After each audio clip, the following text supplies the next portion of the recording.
Good evening. We're coming on the air with new threats from intense and deadly storms ripping through the middle of the country, killing at least 15 people. A dramatic and scary scene out of Texas, with as many as 80 people trapped under this gas station that collapsed, eventually rescued.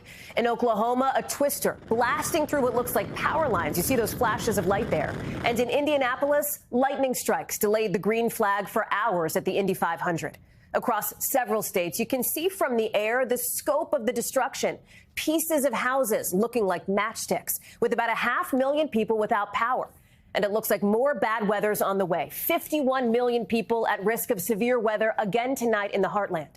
Priscilla Thompson is there.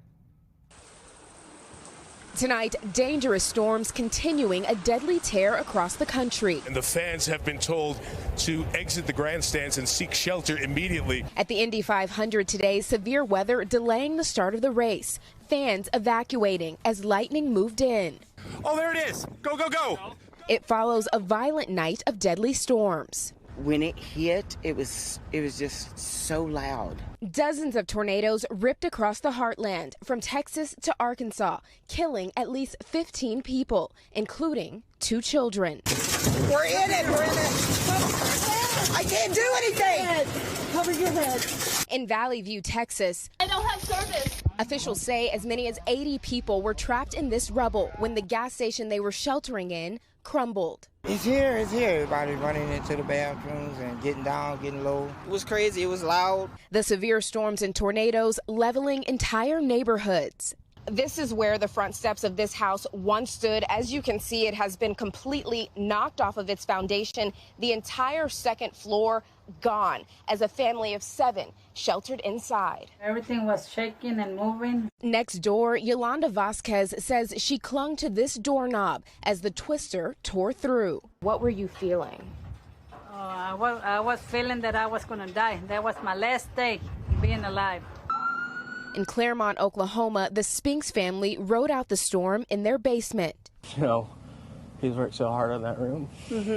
They both worked their butts off for this house, so I feel really bad for them, but it's going to work out. Okay, bud. It's tough. Severe weather patterns have terrorized parts of the country with dangerous flooding, damaging winds, giant hail, and deadly tornadoes for the past month. With more than 400 reported twisters since the start of May, the most since 2019. That threat continuing tonight. I know the people here, you know, and I just, you know, it's just heartbreaking. And tonight, the governor on the ground at this gas station surveying the damage, where miraculously the upwards of 80 people who sheltered survived. Hallie? Priscilla Thompson, thank you. Let's get the latest forecast from NBC News meteorologist Angie Lastman. And Angie, we know there is still more to come. Good evening, Hallie. We continue to see this severe threat be far from over for this holiday weekend. Long line of storms extending from the Midwest to the Southeast, and we've got a really robust forecast with plenty of alerts in effect, thunderstorm watches and tornado watches through the rest of the afternoon and into the evening hours.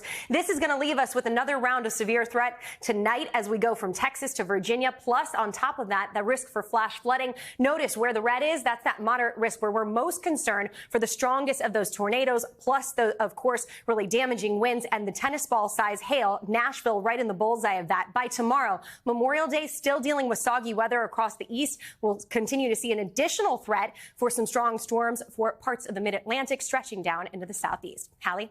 Thanks for watching. Stay updated about breaking news and top stories on the NBC News app or follow us on social media.